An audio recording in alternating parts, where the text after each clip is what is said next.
जम्मू कश्मीर में वैष्णो देवी और हमारे गाजीपुर में कविच्छा देवी के नाम से, मऊ जिला में दैया माई के नाम से, अनेक नाम से जाना जाली माई।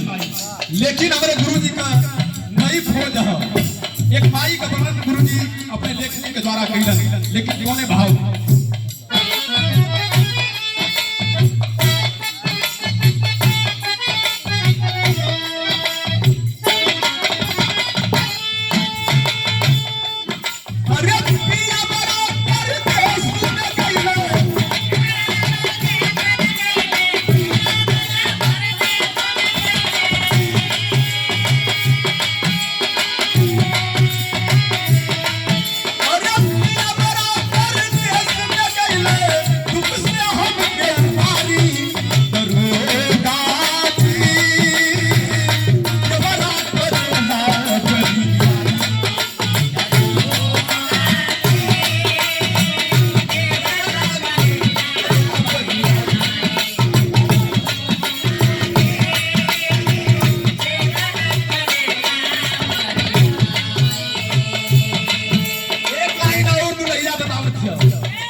सुंदर रचना, जरा ध्यान दीजिएगा।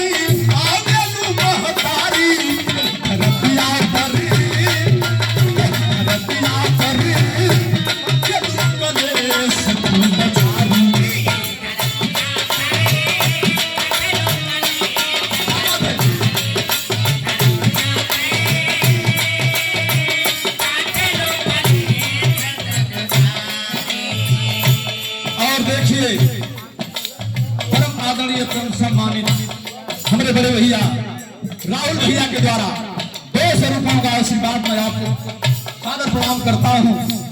आशीर्वाद की प्रतीक्षा है।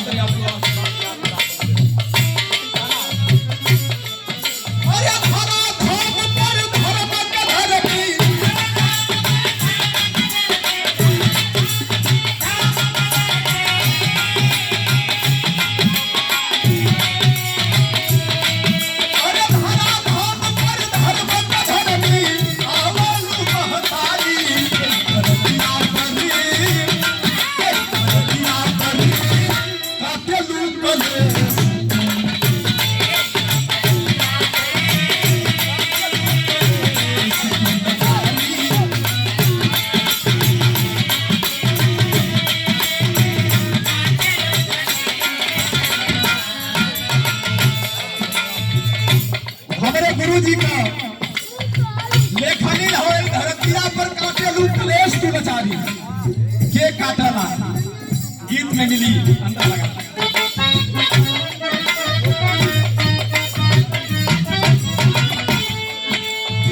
अरे सेहरा सजाई के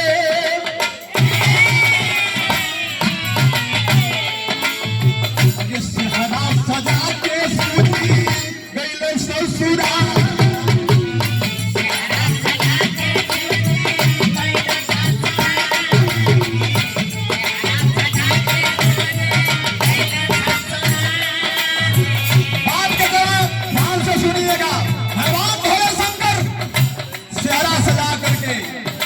ससुरारी की तैयारी कैलन हो। ससुरारी जब पहुंचलन तब गुरुजी का कहना हो लिख लिया सेहरा सजा के गईले ससुरा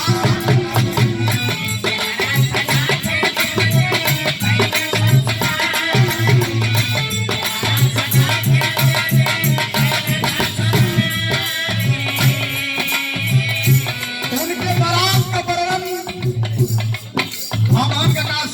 बिना के भैया बारात लेके गईलन भूत प्रेत पिशाच सुरई लाइन तमाम प्रकार के व्रतिया उनके बारात में मौजूद हैं। लेकिन गौरा से शादी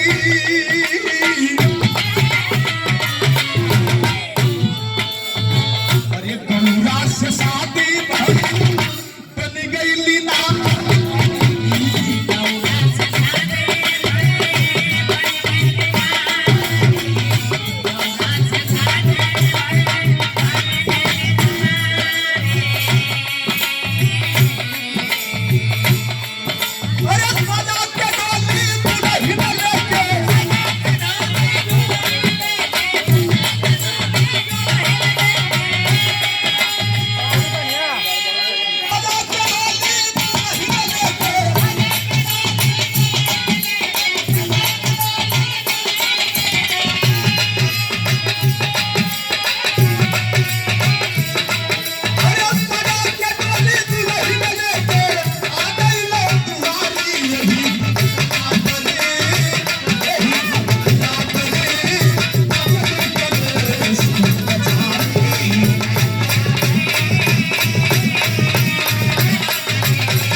जब शादी करो सब पूरा भइल कैलाश पर्वत के प्रांगण में हिलन। लेकिन कहना हो जब कैलाश पर्वत के प्रांगण में हिलन तब हमारे गुरुजी लिखत होगा ये गुजर साथ पीछू गुजर साथ पीछू साथ चली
भगवान भोलेनाथ के ससुरालिये में रह गए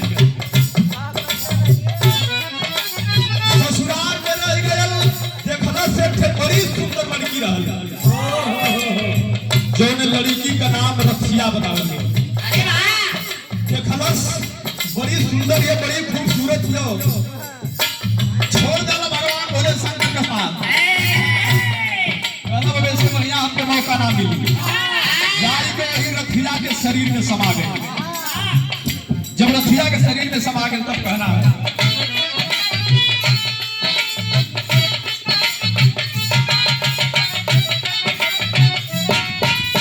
अरे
शरीर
शक्ति धीरे धीरे शरीर पे छीड़ होकर लगल, एकदम कमजोर बेचारी हो गई।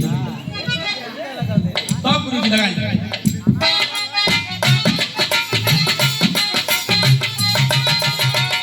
रथिया का बाबू, बड़े बड़े डॉक्टर, बड़े बड़े वैद्य, बड़े बड़े ओझा सोखा दिखाई के एकदम थक गई, लेकिन बीमारी समझ में आवत ना।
बीमारी कि भगवान भोले शंकर के जब बारात आई तो वही बारात में एक ठे परेत एक ठे मारूका जो शरीर में समाया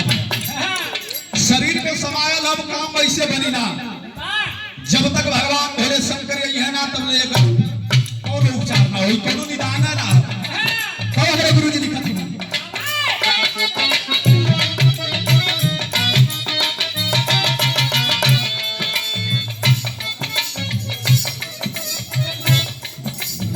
अरे नारद के बुला के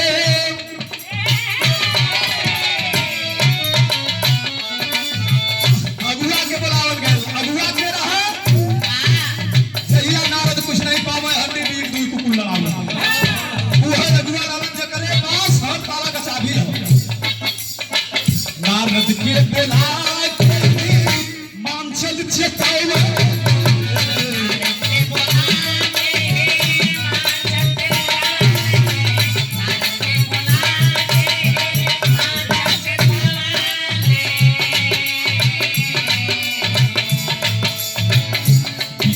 के साथ बात के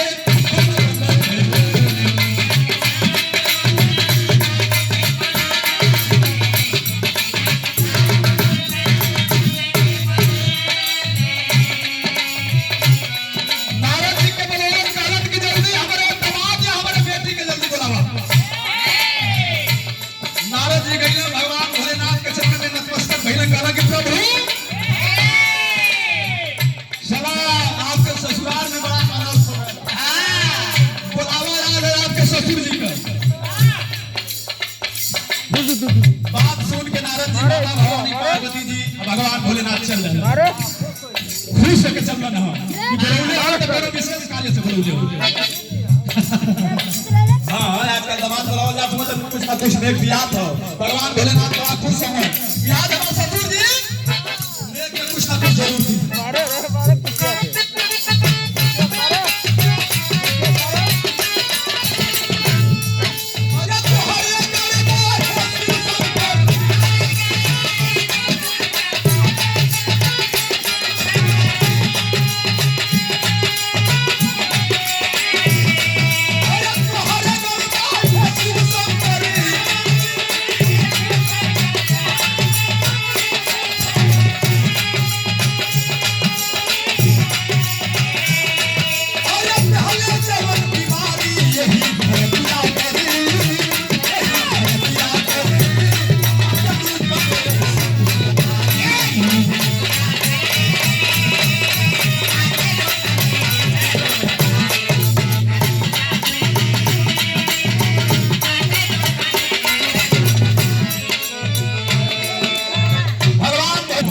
हमरे संगे का कइला बतावत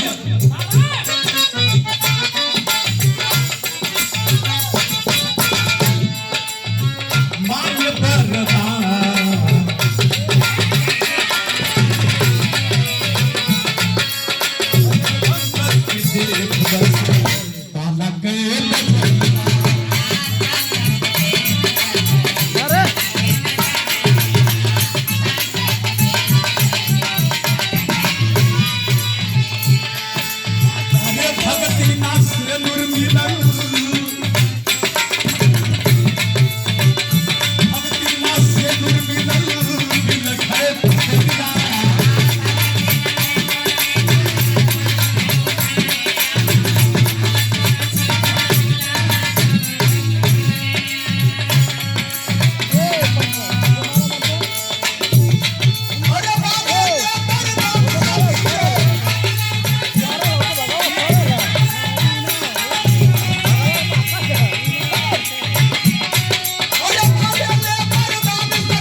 गर्दन आंसू चला लगल हाथ जोड़ के कहला कि प्रभु ई का कइला हमारे संगे।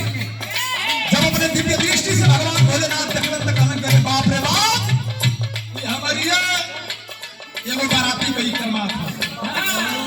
जब दिव्य दृष्टि से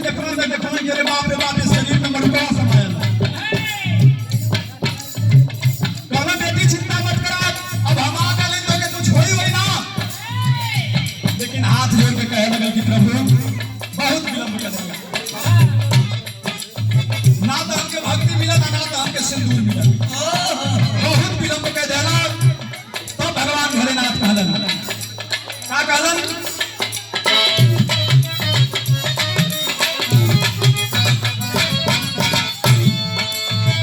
हमरा जस तोहरा के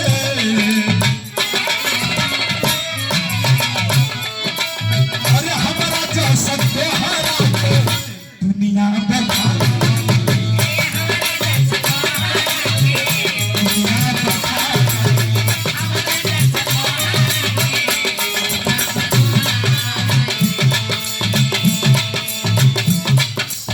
अरे पूजन बुद्धि मारुका, अरे पूजन बुद्धि मारुका वही सब खड़ा।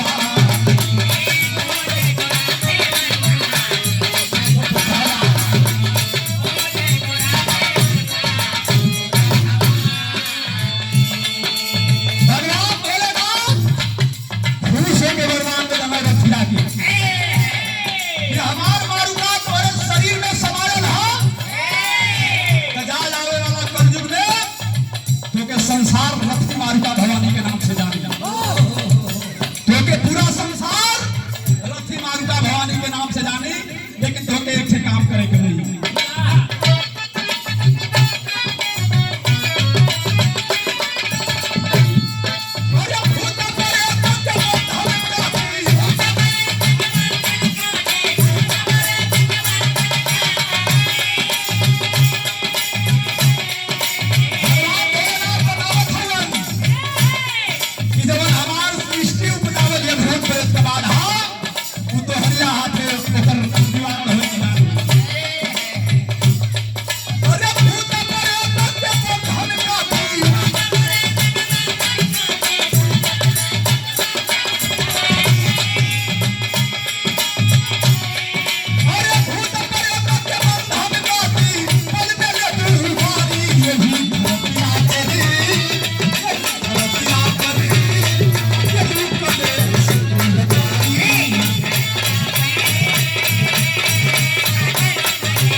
रथी मारुका भवानी के नाम से जानल जाती, आज ये भी भूत प्रेत के बाधा से ग्रसित रही तो के बारह का काम करूँ। लेकिन अंतिम लाइन में कहना है लिखत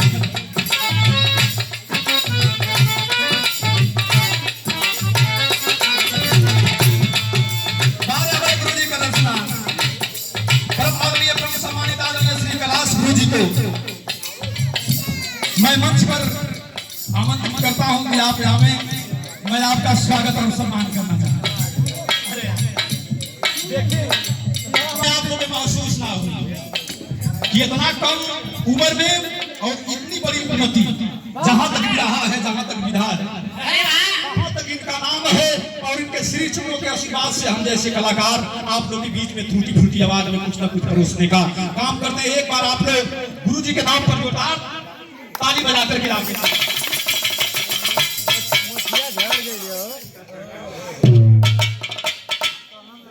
बड़े सकल जिंदवा करता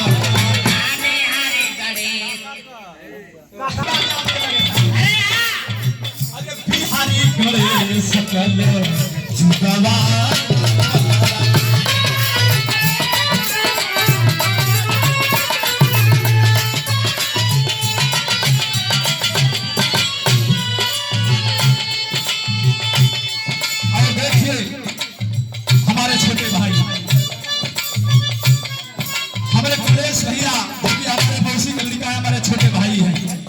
आपके द्वारा सम्मान किया गया। आपको बहुत बहुत नमस्कार प्रणाम करता हूं।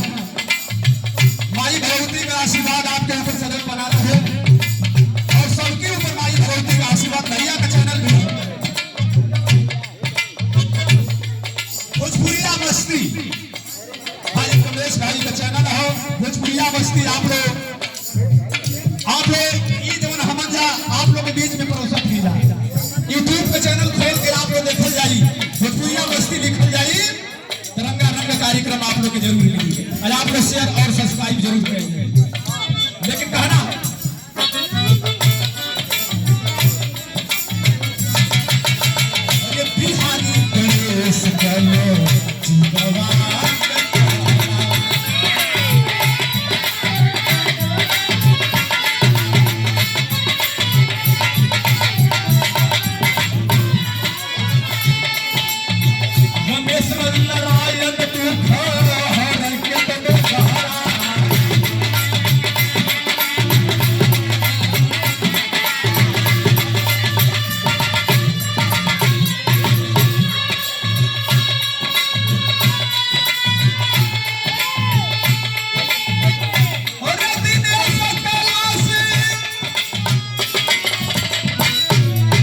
पर्दे सब दुख हारी, यही धरतिया पर